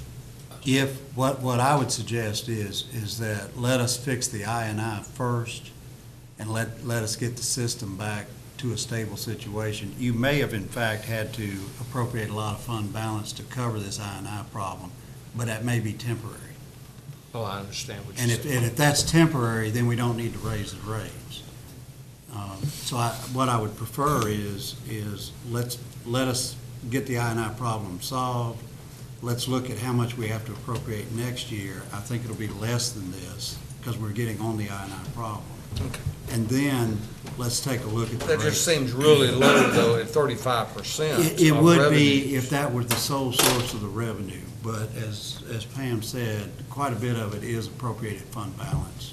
Okay, thank you, Mr. Chairman. Mr. Mayor. And just add to that, if you look at the municipalities across the county, like some in my district that are sending their sewer, most of it, to Goldsboro, if you have an I&I problem, you got a problem, because you're paying Goldsboro to treat rainwater. That's right. And that's why we have a lot of issues across the county, not only in my district, but in other places. So it's very important, and I think maybe, I've seen it happen already. We probably are going to have to start monitoring the sewer that's coming out rather than just the water going in, because I&I can happen, and all of a sudden your budget is gone and you don't know what happened. I know several cases that's happened, so it is a problem. I think every municipality's been before y'all. Yeah. So I just wanted to add that to it. It's a problem across the county. Any other comments? Move on. We'll go to EMS net. Revenues are at 59.9% and expenditures are at 69.82%. Airport revenues are at 71.82% and expenditures are at 69.66%. The workers' comp self-insurance fund has a cash balance of $1,667,366.67. The hospitalization self-insurance fund has a cash balance as of March 31st of $2,403,330.97. Mr. Chairman, Mr. Pate. I got a question on this cash balance. Is that a normal amount, percentage, or? Yeah, on both and of these? I'm going to go into that with you on the budget, but basically, you are self-insured there. So what you want to do is have quite a bit of reserves there, because statistically, you're going to have a bad year. about every third or fourth year, you're gonna have a bad claims year. And so you want to be setting those monies aside. I don't think any of this is excessive at all, because the problem is what you, and I don't want to get too much into the details this morning, but essentially you have, when you self-insure, you underwrite the entire claim except for the deductibles and copays. And on workers' comp, you pretty much underwrite the whole claim. Now, to guard against an excessively large claim, you have reinsurance on that. And we have a $100,000 stop loss on the medical. We have a $350,000 stop loss on a workers' comp, maximum workers' comp claim. And all that means is that your exposure on that individual claim is capped at that level. And then you buy a reinsurance policy that then covers the difference. The reason that I'm bringing that up is, take for example on the workers' comp, you've got $1,667,000. If you have about 5, the equivalent of 5 maximum claims there, is the way to look at it. Because that's what can happen. So the fact that you haven't had them is good, but you got to have that there. If you don't have that, then what would happen is you'd have to have a budget amendment during the year if you had a bad claims year and start hitting your general fund. And because ultimately that's your backstop on this. So I just use that as an example on the workers' comp. On the hospitalization fund, it's $100,000 per claim, but you have more possibility of having $100,000 claims under hospitalization than you do having a $350,000 claim on workers' comp, because that means it's a work-related injury. The other, it could be anything that happens to any of our people, heart attack, cancer, any large type of operation. So you want to have some solid fund balances on there, and really the way to look at it is as a percentage of your total claims, but also in relationship to what is your risk factor out there on everything beyond, up to the reinsurance kicking in. Okay. Thank you, and we'll explore that again during budget time. Do you feel like that we are monitoring and overseeing our workers' comp claims and insurance claims properly? Yeah, the workers' comp, I've gotten a list of the active claims there, and I think they're in good shape. Okay. All right. As far as hospitalization, you can see you're having a reasonably good year. You're about $400,000 better revenues to expenditures, so that's about 10%. So that's actually a fairly good year. If that continues for the rest of the year, that would mean we would add about 400 to 500,000 more to our reserves in there. Mr. Chairman, the only question I would have is that 350 on a stop loss on workers' comp. Is that common or? Well, You're right, it's only 5. Well, what we look at there, Joe, is basically you look at about a 3-year experience rating, just looking at your claims, and you look at how much if you had to eat. Basically, you're looking at all the claims, say, starting from 100,000 on up. What are the big claims? And So I take it you could have that stop loss from 350 down to 250? You could. The difference is you'll pay a higher premium on your stop loss. So it's all about weighing the cost of the reinsurance versus the risk that you'd actually have to pay it out.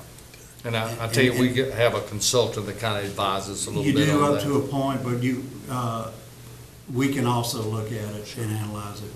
You really look at that experience rating is what I look at on that. Okay, thank you, Mr. Chairman. Thank Is that you. it, Ms. Hope? Any other questions for Ms. Hope? Sure. North Carolina Association of County Commissioners legislative video. You get to watch a movie.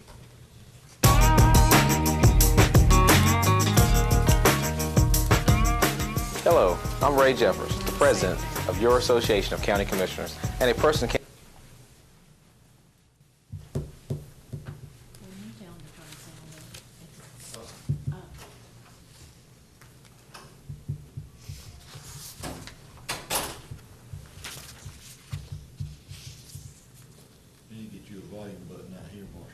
You're exactly right. You take the own arrow light and do it. So that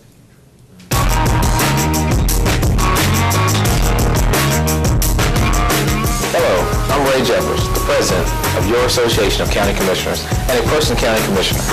I hope you will join me at our 2014 County Assembly Day, which will be held May 28th. County Assembly Day is your chance to lobby your state legislators on issues of importance to counties. To show you how important it is for you to be involved in our advocacy efforts, your Board of Directors agreed to waive the early registration fee for county commissioners this year. That means it won't cost your county anything for you to attend. We have an exciting agenda. Senate President Pro Tem Phil Berger and Speaker of the House Tom Tillis have again been invited to speak, and we have a panel of political experts to discuss the current mood of the General Assembly. County Assembly Day is your chance to hear from state legislative leaders and to lobby your delegates here in Raleigh.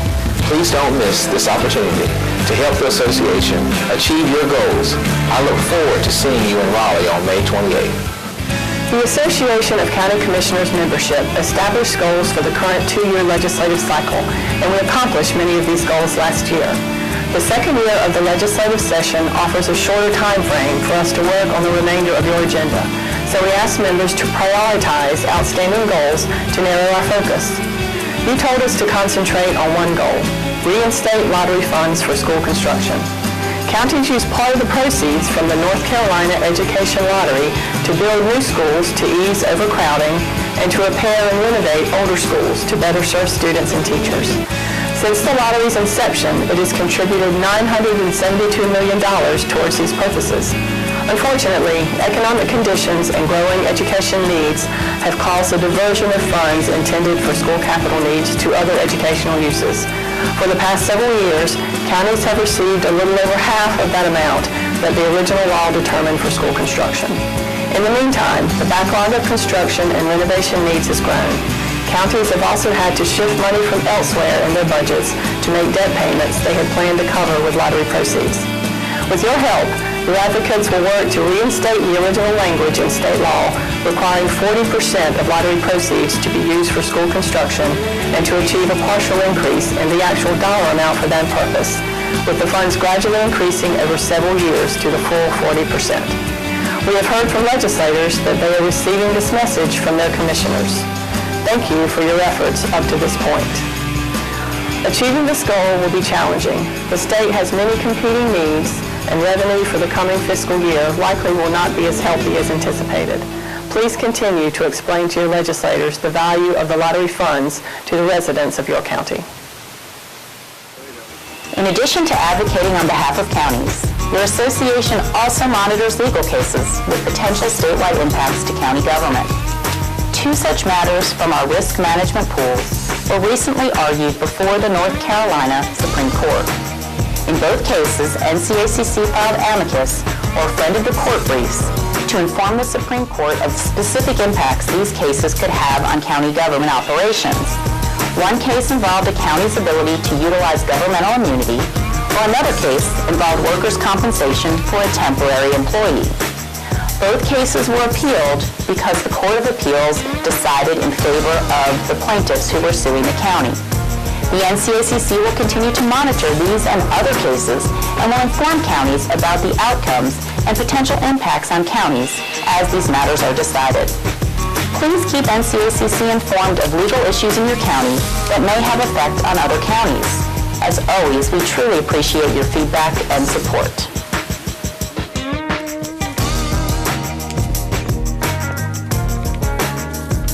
Keynote speaker Neil Peterson will bring to life his round-the-world journey as a solo yacht racer during Friday's opening general session, building real-world lessons from his experiences. Plenary speaker Dr. Vincent Cavello, a leading expert in the field of crisis communication, will address building, repairing, and maintaining public trust in government during Saturday's second general session. The association is also continuing its Youth Leadership Development Initiative with the 5th Annual Youth Summit, which will bring together youth delegates ages 14 through 19 on Friday and Saturday of the conference. Please recognize your county's youth delegate at a Board of Commissioners meeting prior to the annual conference. Registration will be available online in early May.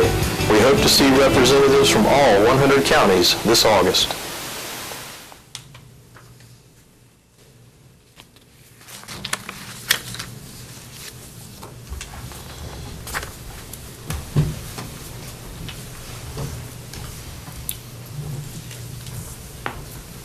That it? Yes, sir. Item number 11, motion to approve P4 charter agreement with Seymour Johnson Air Force Base. Mr. Wood? Mr. Chairman, this is an agreement that has been put together by this group. As you know, we've been working with Seymour Johnson Air Force Base and this group of people looking at areas where we might find operational savings or improvements by working together. And what this does is more formalize that process. So we're asking that you adopt this charter agreement. It does not approve or require any approval of any specific project. Each one of those would come before you as an individual matter. What this basically does is it establishes an executive committee that would look for ways to make these improvements and then report back to the various constituencies that they represent. And the executive committee would consist of the commander of the 4th Fighter Wing, the Goldsboro City Manager, the Wayne County Manager, and then the chairman of the Wayne County Chamber of Commerce Military Affairs Committee. So those 4 people would be responsible for heading this project up. And the idea behind that is that each of us could then bring our particular people from our staffs that work on a particular area to the table to discuss a specific area. For instance, one of the things we've looked at is EMS on the base, and another is public libraries, because they have, I think, 1 or 2 libraries on the base. So that's the idea behind it, and I would recommend that you enter into this. The other parties have already agreed to it. I was given this about a month ago, but I just needed time to get through some other things before we could get to this one. But I do recommend you enter into it. Do we need a motion, Mr. Chairman? Yes, we need a motion. I'll make the motion that we enter into this agreement. I have a motion on the floor. Any discussion? If no discussion, all in favor show sign of right hand. Motion carries unanimous. Number 13, appointment to the Marmac Fire Protection Commission. Mr. Wood, have you got the notes on that? Yes, sir. Got it in the front here. The recommendation there is to replace Mr. Ben Price, who's been appointed to their board and can no longer serve on the commission. They're asking that you appoint Mr. Ronnie Hatch to replace Mr. Ben Price. Do I have a motion? So moved, Mr. Chairman. I have a motion on the floor. Any discussion? If no discussion, all in favor show sign of right hand. Motion carries. Number 14, school board. Mr. Wood, if you would. Yes, sir. We've been working with the county attorney on this, and I'm going to turn this over to Mr. Parker for an explanation on it. I think as Mr. Wood said earlier today, he and I met Friday with the chairman of the Board of Education, the superintendent, and their attorney, and we were trying to determine how both boards could move expeditiously toward the construction of the 2 schools that you definitely want them to build, the middle schools. And last night, I think something has been passed out to you, a resolution that they adopted to proceed with the recommendations that you had in your minutes of April 25, and your minutes were before you, but they include in their resolution specifically those items that were set out in Section 5 of your resolution, which included that they were committing $2.2 million of the lottery or sales tax proceeds annually to debt service, and that then they would also take over would not ask you for any additional funds for the expenses, including staffing and utilities. To expedite their process, they need to be made agents, your agents, to proceed. They want to proceed with the builder at risk process, And to do that, they need to be named your agent so they can start selecting. That's not going to take a real long period of time for them to do that, and then they can move on and hope to have that everything will be in process so that we can go before the LGC on the first meeting in July. So the recommendation that this memorandum that I have, I recommend that that be adopted today and add to that the chairman be able to sign whatever necessary documents to proceed on with this. Mr. Chairman. Mr. Doherty. I move that we adopt the resolution and as well as to authorize you to sign any necessary documents to proceed on with the construction of the Grantham Middle School and Spring Creek Middle School. I have a motion on the floor. Any discussion? No discussion. All in favor of the motion, sheriff sign of the right hand. Motion carries unanimous. Mr. Chairman. Mr. Doherty. I might say that I'm very pleased to see that the two boards, by unanimous vote of both boards, have agreed to proceed on, and I think the word of the day is expeditiously. We hope to very shortly begin construction and completion of the first two new schools built in our county in many a year. I applaud this board for all the efforts that it's made, and with that vote that we've just accomplished, do you realize that we have gotten 5 of those items off of that capital improvement list? So I commend this board and the Board of Education and our county attorney and county manager, along with the superintendent and the board attorney there, working last Friday even, putting this together. So we appreciate that. Thank you, Mr. Chair. Any other comments?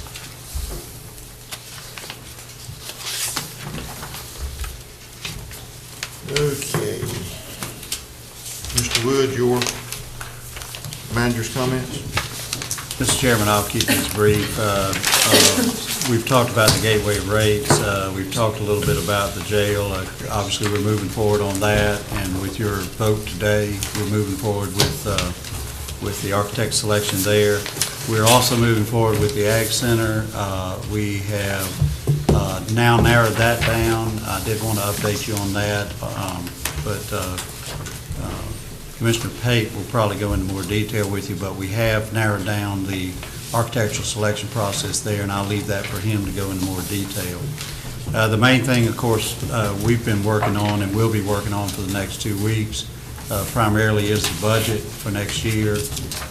We have finished meeting with all the departments and doing the revenue projections, so we're at a point now where we're trying to put all the figures together and then see if we need to go through a second round of looking at things. But we will have that ready for you on the 27th.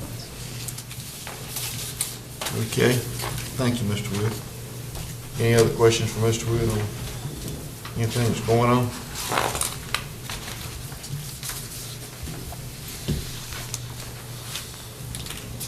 Marcia, I think we got one more item we need to take board action on some of the committees that Mr. King was on.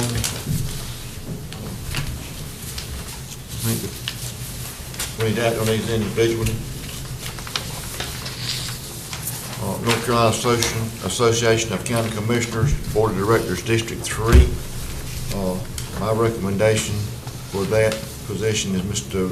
Bill Pate. Mr. Chairman. Mr. Doherty. I move that we appoint Commissioner Pate as the owner of the Board of Directors representing District 3 for the North Carolina Association of County Commissioners. I have a motion on the floor. Any discussion? No discussion. All in favor, show of sign of right hand. Motion carries unanimous. Mr. Chairman. Mr. And I just want to thank the board for having the confidence in me to fulfill that position, because those are big shoes to fill. Thank you. Thank you, Mr. Bell. Let me ask a question Mr. Bell. on that.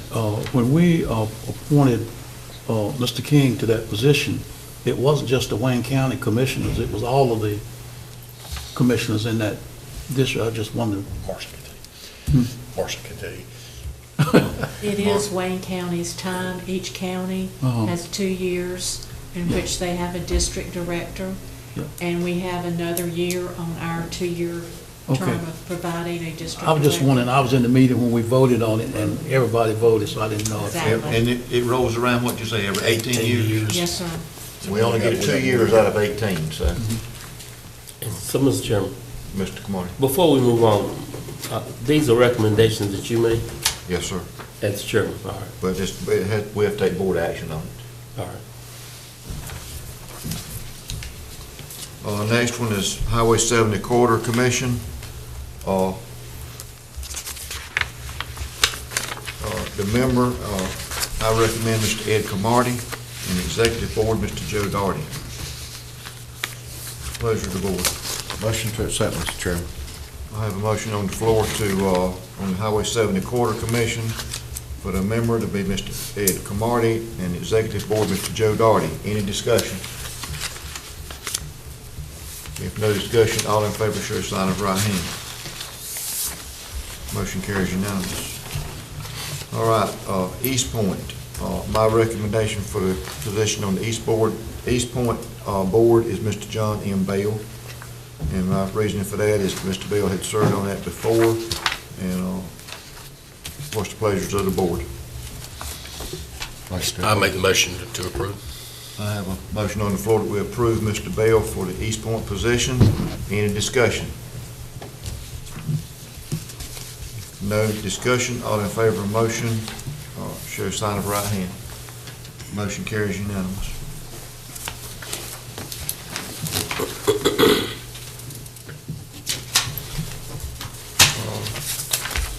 Board of Commissioners Committee reports and comments. Mr. Chairman. Mr. Doherty. Prior to that, I'm wondering if you might go over this list of new appointments on committee assignments, since there has been some changes that have taken place there. You want to go over all of them? You have a question? Yeah, the other position on the association, economic development, you're gonna take care of that at another time, that Steve King. Did we not discuss taking care of that a little later? That was actually not a Board of Commissioners appointment. Okay.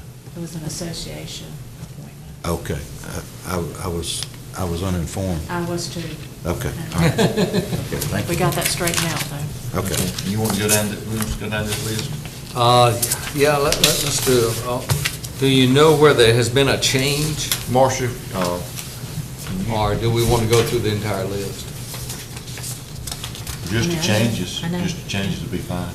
I've got my list here, so one thing fine. Of course, the name changed on the North Carolina East Alliance. That's Mr. Mayo. Facilities Committee is now, Mr. Mayo is the chairman, Joe Daughtry, and Mr. Acock. Our tourism liaison as of June 1st will be our new county commissioner, Mr. Gurley. Our transportation MPO is Mr. Daughtry with the alternate, Mr. Mayo. Our Eastern Carolina RPO, which there is a change, Mr. Mayo is the member and Mr. Daughtry is the alternate. As of June 1st, our new commissioner, Gurley, will be on the Wayne Health Corporation Board of Trustees. There was a change in the Development Alliance. Mr. Mayo is now on the Executive Committee. Mr. Acock and Mr. Pate are members on the regular committee.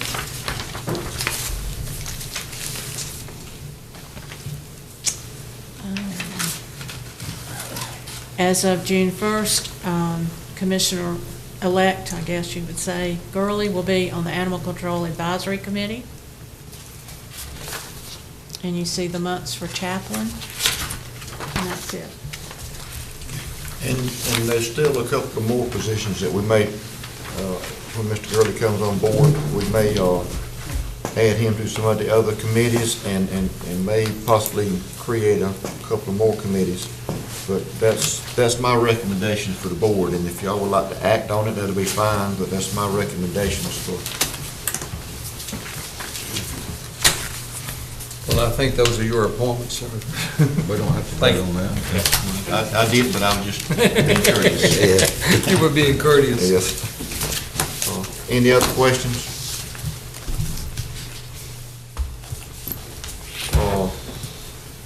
Board of Commissioners' comments and reports, Mr. Bell? But the only thing I have has already been spoken about, and that's the detention center, and we met out at the detention center with Mr. Woods, the sheriff, Mr. Greenfield, and several others, and we got a chance to get a good look at it, and we're just waiting for the state to give us the word. The other meeting that I attended was the Gateway meeting the other day, and Mr. Wood spoke on that already about trying to get the rates in order. And I think that's forthcoming, and look like we're gonna be able to do something about that. And other than that, I don't have anything else. Mr. Pate. Thank you, Mr. Chairman. I met with the Purple Heart Committee on April 16th. They'll have their banquet again this year. It'll be on August the 7th at the First Pentecostal Holiness Church, where it was last year. The keynote speaker will be Lieutenant Colonel Leland Sudi. He's the Wounded Warrior Battalion Commander at Camp Lejeune. Jimmy Fortune, who was there last year, from Stadler Brothers, he will be there again this year for entertainment. We have 400 tickets we need to sell at $20 a piece, so if you want one, just let me know. If you want to be a corporate sponsor, we can work that out too. There will also be a Memorial Day event at the Paramount Theater, 11 a.m. on the 26th. That typically was at the community college, but they're having some renovations out there at this time and they couldn't hold it. Tourism, I met with Tourism Board on the 23rd, and we talked again about Beak Week, which is going to be in downtown Goldsboro in September, which will promote our poultry industry in Wayne County. I think that's a good thing. Occupancy tax in January was $55,941, which is up about $10,000 from last year. But it really is a normal month, so it's not really an aberration. It's a little bit lower last year. Got sort of an update on the multi-sport complex that P4, the city's been working with Seymour Johnson, and I guess today's vote on the bond will have some impact on that one way or the other. Cornhole competition again at the Wild, June 28th, and North Carolina Tourism Week is the 3rd through 11th of this month, and I think I just asked to have this at your desk, just wanted to have this. I'm asking you to adopt or anything, it's just a proclamation that the city of Goldsboro did, since actually tourism is under Goldsboro. Met DSS on the 28th, and like everybody else, we're talking about budget, and then of course there was discussion of NC Past, which has shown some improvements, but it's still not there. And some of the other things we looked at, and I didn't realize it was this high, so the $3,213,880 per month of food and nutrition benefits in Wayne County. Does that figure jump out at you? It does to me. That's a lot of money coming into our economy. And let's see here. Old Waynesboro on the 28th, again talking about budget. They're actually going to have a little small surplus at the end of the year. And they'll be using that to fix and repair their front steps. It's only about $2,000. And they also are going to be having a raffle, and you've got that in your packet somewhere, for a 8x10 Turner greenhouse kit. They said assembly is required. But they'll sell you as many tickets as you want for $5. And I'm just glad to see that the old Waynesboro folks out there are doing everything that they can to raise dollars so that they don't have to ask us for additional dollars. And finally, the Ag Subcommittee did meet. We had 12 folks that sent us packages, that architectural packages. And what we did is, Noel sent it to each one of us on the committee. We took it home, we rated it individually, and then we came back in and basically just totaled up, what our recommendation was. And what we did, we narrowed it down to 5. And so that we'll be having those that have been selected, they'll be coming in, and she changed the date, and I can't remember what it is. She told you whatever it is. And anyway, we'll be seeing those presentations here, and then we will make a decision on who will be the first phase of our architectural drawings. And that's all I have, Mr. Chairman. Mr. Camardi. Thank you, Mr. Chairman. I have just 2 committee reports. I'd like to report that wages is, of course, being largely related to federal programs and so forth. They're in the middle of developing grants, doing some revisions and budget refinements, and that's sort of quoting Dr. Marley Ray. So that program is moving right along, and I continue to be impressed with the great work that they're doing as far as serving the at-risk and meals and so forth and so on. It's just a wonderful agency, but a large one, and it takes a lot of attention to that. Also, I'd like to report that in discussion with Donna Phillips, our library director, she wanted me to make sure this body knew that the state is pushing for all agencies related to the state to reduce their budgets by 2%. So I'll leave that to our managers to figure how we will march along with that, but just wanted to say that publicly. Also, I proudly report, and I know that all of you don't have the advantage of living in the great city of Mount Olive like I have, but I'll share with you the library that's in the late stages of readiness is a beautiful sight to see, and they're working hard on the Veterans Memorial right across the street. And just looking at what they're doing, that's going to be a very great addition to that section of Mount Olive. So once again, I, in standing for Mount Olive, say thank you very much for all the things that collectively this board has done, and also to congratulate the previous board on the work that they had done. I would like to close this my little comments by speaking to the legislative session that we had an opportunity to attend last week that I was thoroughly covered by our news media. But I would like to draw attention to, and I know they talked about how well they coordinate and so forth and so on, but I would want the public to know there are distinct differences also between the philosophy of our delegation. It has to do with Medicaid in particular. If I did not misunderstand, Representative Larry Bill was much in favor of us having taken advantage of some Medicaid opportunities that did not come our way, and sometimes I'm accused of making sure I bring that up, but it also spoke to the fact that because we didn't get that, a lot of people are not able to sign up for the affordable health care, unless I made a mistake on that and misunderstood it. And then, right around on the same breath, you'll have folk that'll say, well, we want people to be able to go to a doctor and not have to go to the emergency room. But if you connect the dots, if you can't get the health care, then it's impossible to go to the doctor during the daylight hours. You wait and you get too sick, you gotta go to the to the emergency room at night. And so I find some contradiction in those positions.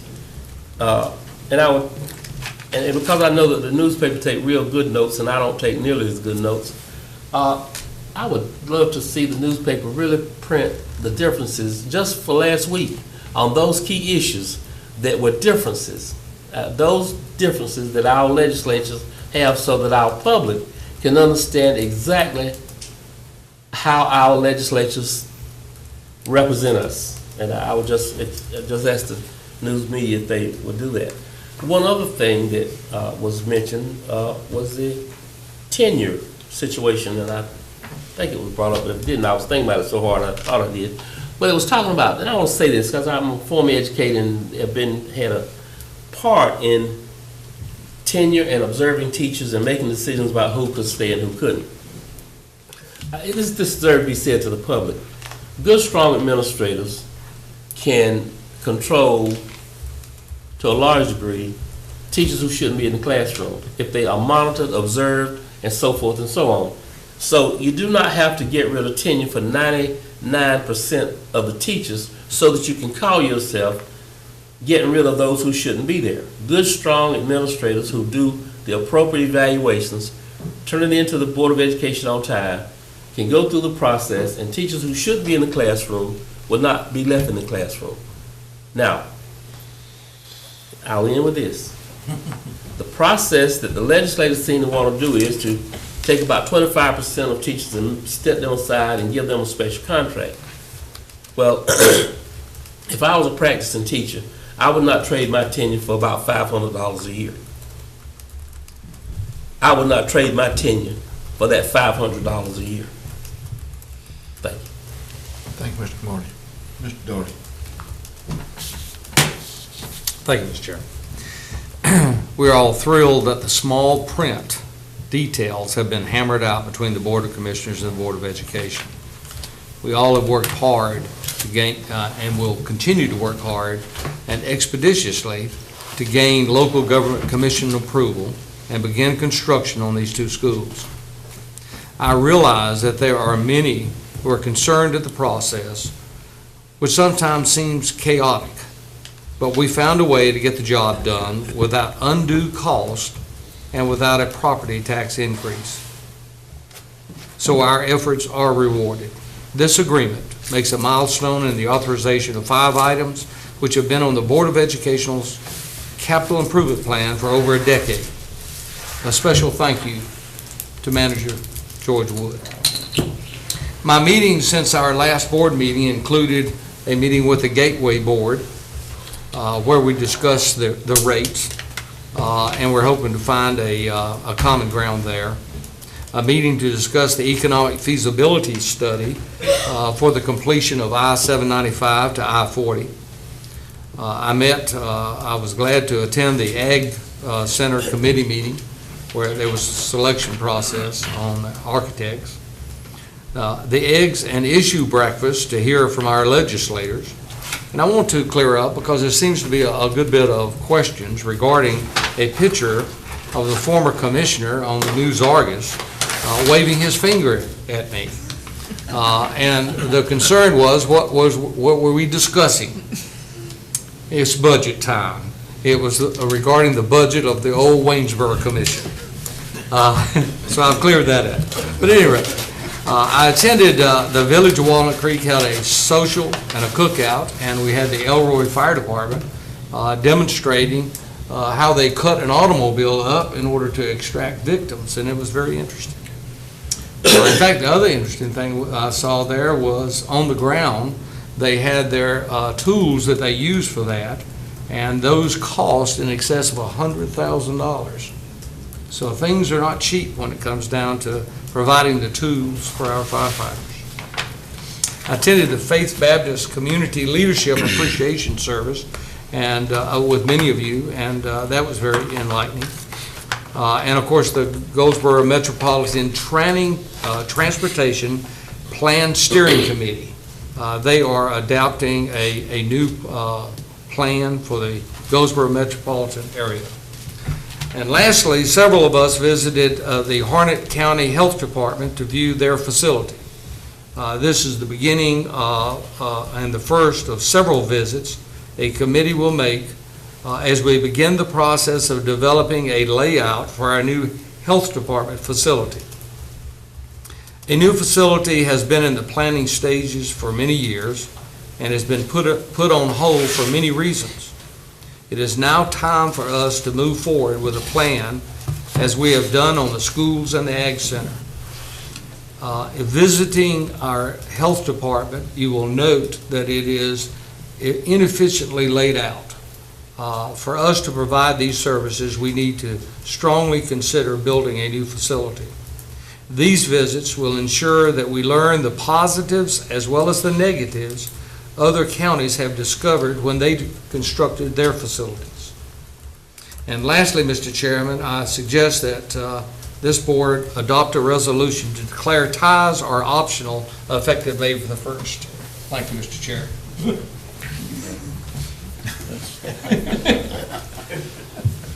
Mr. Mayor. How am I gonna follow up with that? Is that- Take your time.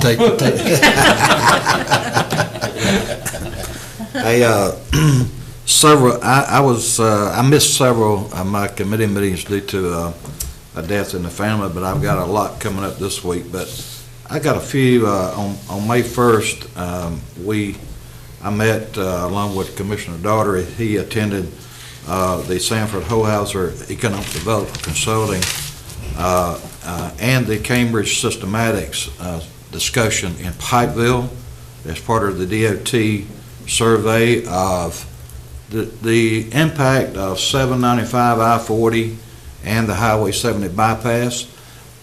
We discussed, it was a really good discussion. We had a lot of input. There are not all positives. There are some negatives that we have to deal with in this process of getting everything going on the I-40 and the 70 bypass. I was also able to meet with the subcommittee on the Wayne Agricultural Research Committee, and there were a list of 12, and we did select 5. Commissioner Pate, how many of those 5 did you actually pick? I think I got 2 out of it. So there was no collusion, I can assure you. It was a really, really good process that we used to select those. I really feel those 5 they are the top ones. On May 2nd, I was also able to attend the Eggs and Issues Forum and with Senator Don Davis and Senator Louis Pate and Representative John Bell and Representative Larry Bell and Jimmy Dixon. One of the things that stuck in my mind talking about one of the sort of controversial issues on Medicaid, one of the representatives says, well, they said, you know, if we take the money from the federal government, that's tax dollars. That's citizens' tax dollars. And another representative said, well, you know, since we only get back about 30 cents out of a dollar of what we give to the federal government, why don't we, if it's taxpayer money, why don't we just keep it here in our state? Which is, you know, that was his prerogative to say that. But the key is that that is a hot issue. Several legislatures said that it is a budget buster for our state in a lot of cases. So I'm sure that's going to continue to be talked about. As already been stated, on May 4th, several of us did attend the Faith Baptist Church Community Appreciation Day. And along with that, Pastor Dan Patrick, the celebration of his 33 years as pastor of Faith Church. That's a miracle in itself, to be a pastor for 33 years. But all of us elected officials, along with local and state level, we were honored guests. But Associate Pastor Christian Powell delivered an excellent message of faith and hope for our country.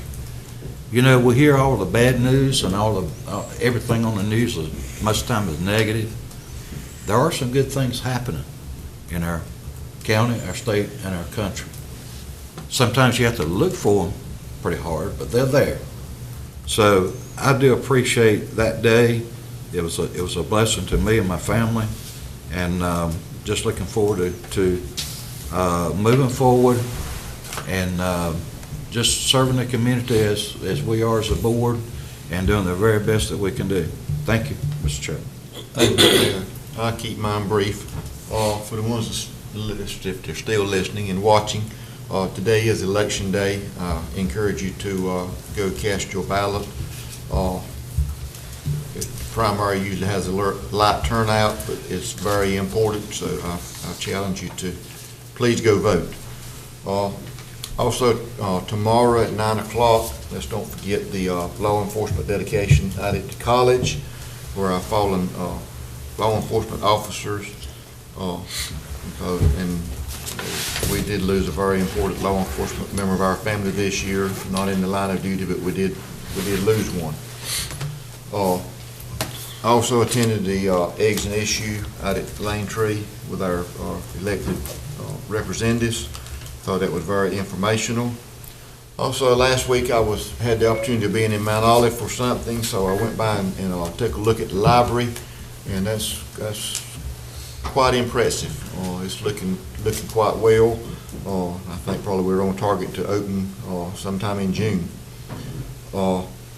I also had the opportunity of sitting on the Ag Center meeting the other day. I think we've got some well-qualified people on that committee, and I commend Commissioner Pate on his hard work on that, and also Mr. Mayo's his facilities. Also attended Faith Church service this past Sunday. Very touching. Steve King presented Reverend Patrick with a letter from the governor for his, I think it was 33 years service at that church. Also, Sheriff Kerry Winters, his family was there, and they recognized them. Thought that was quite fitting. Also, let's don't forget Relay for Life, May the 16th and 17th out at the Ryan Regional Fairgrounds. That's usually a big event, well-deserving event that is held every year. That's all I have at this time. Anyone else have any comments? Mr. Marty? I missed something that I wanted to add. I had a great opportunity to travel to West Grantham community last Monday night to a Grange award ceremony that was held at Selah, I hope I pronounced that right, church. And I got out there, and you never know who you're gonna meet, but I had a chance to meet a Mr. Hood, who I had talked to on the telephone several times, and it was just a pleasure to meet him. And also, you get out there, and all of a sudden, about 35–40% of the people were folk that I had worked with in the school system. But I will add this part, and I know some of them may see this. To be able to find it, I'm glad I had my GPS on my cell phone, because I would never have found it if I hadn't had that on there. I think I could find my way back without it, but I really needed that. But I surely enjoyed being in that part of our county and on that road. That hadn't been in that spot before, but I just wanted to say that to that group. And they had some delicious food. Mr. Chairman. Mr. Fay. I forgot about something, and somebody may have already said it. Thought about it earlier this morning when Mr. Mayo was given the prayer.